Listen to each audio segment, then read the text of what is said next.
Joe Haley, there's one thing I'll say for you. You've done a good job. You know how to handle men, and you know how to keep the line moving. Thanks, Mr. Brooks. You work hard, Joe.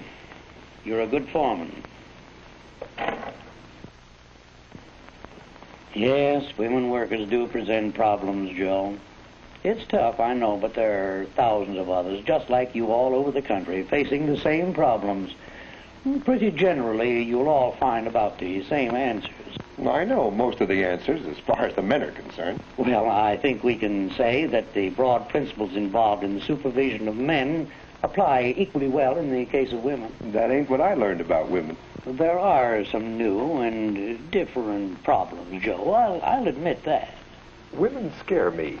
At least, they do in a factory. Well, maybe the women are scared too, Joe. Let's see.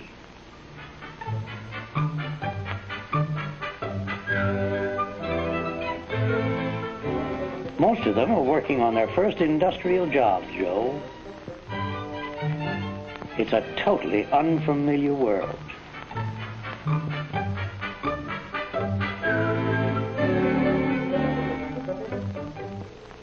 You see, they're not naturally familiar with mechanical principles nor machines. Why, even the language applying to common processes and tools are new to them. It must sound like double talk to them. Now, if anybody wants a flam span, give with the double left-handed jerry wrench on account of it might subbobulate the orange crate with the torpid. On the other hand, if a span flam is wanted, that's single right-handed, providing the pressing puncture is adjusted to the conch front of 37 and 2/8. Is that clear? I know, Joe. It takes time to make them feel at home, but it can be done. You talk like a man who knows women. We'll see, Joe. We'll see. You know, women workers can be surprisingly good producers, and it helps a lot to get them off to a good start. When breaking in any new worker, and of course especially a woman, you've got to explain every angle of the process down to the last detail. And since most of them lack mechanical background, you've got to study every job and subdivide it into simple operating steps. It's a good idea not to use trade terms, except, of course, where we must, and then explain in plain language exactly what such terms mean. And no matter what the job, he fits the tools and the work arrangements to suit the worker.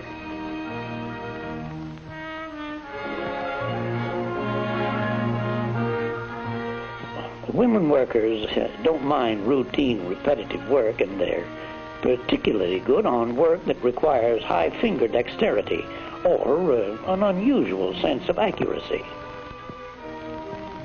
The inspection foreman did a good job of breaking in those girls.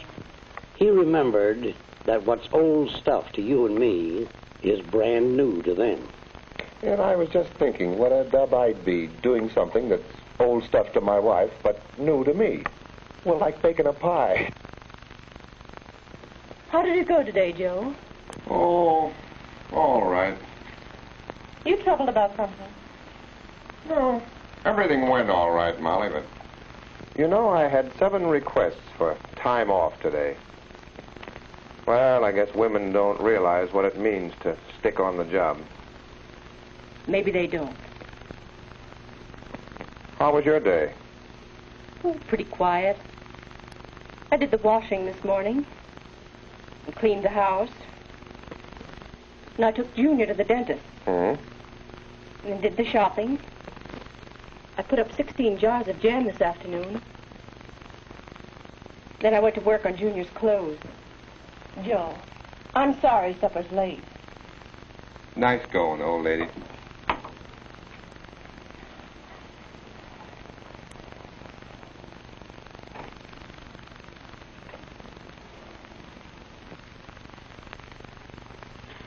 You know, Molly, I've been thinking. Yes, Joe. Maybe some of those women and girls coming into the plant, well, maybe they have home responsibilities, too. Could be. Maybe Maybe they really do need time off. Perhaps I could rearrange their work schedules for them. I'm sure they'd like that. So many of them have 2 jobs, Joe. One in the home, one in the plant. Gee, I'm glad I thought of that. Yes, dear. Good morning, Joe. Morning, Mr. Brooks. How go the ladies? Well, as a matter of fact, I was just jotting down a few points on that very subject from this manual of yours here.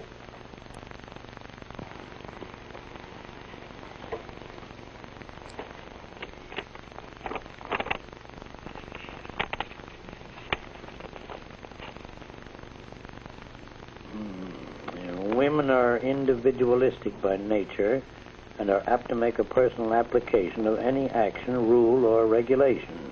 You're telling me.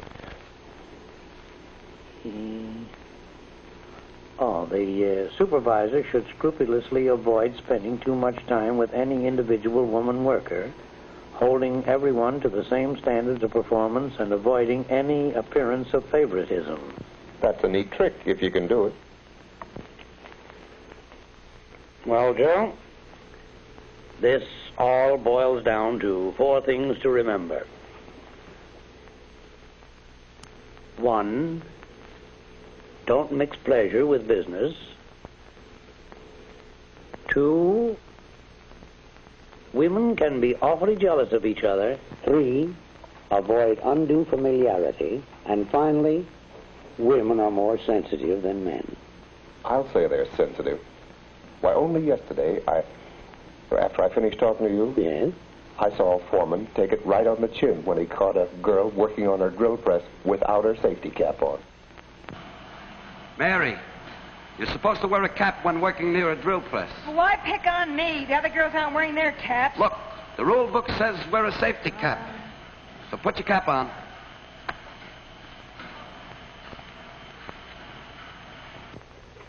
There. You see what I mean? They give you an argument, and a crazy one at that. Yes. A man probably would have kept the argument about himself and not trapped the foreman the way she did.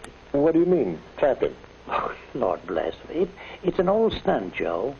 You go after a woman worker on one point, and she switches the issue. Well, why limit that to women? Now, the issue was, why wasn't she wearing a cap? Yeah. And she switched him to the fact that the other girls weren't wearing theirs. And all he did was stand on his dignity. A bit stuffily, I might say. Now, if she had been a man, he wouldn't have laid down a safety rule so arbitrarily. You know, Joe, you've got to tell them the why of every rule, particularly women. Now, suppose he had handled it in this way. Mary, your hair was just about 2 inches away from the strill chuck. And that's why we asked you to wear a cap so that your hair don't get caught. Oh, gee, You see, rules are here to protect you and the other girls working around you. I saw some of the other girls, and they weren't wearing any caps. That's right, but they're not working with machines. They just sit at a bench and assemble things. Nothing dangerous to them or the people nearby. You know, I never thought of it that way before. You have your cap with you, haven't you? Yeah. Okay, I get it. A foreman will always have the eternal feminine to contend with, Joe. You know, jealousy can cause you no end of trouble. Now, avoid spending any more time with one than with another. Treat them all the same, pleasantly and friendly, but with no favoritism. And above all, avoid undue familiarity. Watch the little things, Joe. The eternal feminine is very conscious of them. And finally, I don't have to tell you not to mix pleasure with business. To all the rules in supervising women, add just one more. Act quickly. Never let a situation get underway. Remember, Joe, we couldn't have won this without the help of the women in this plant.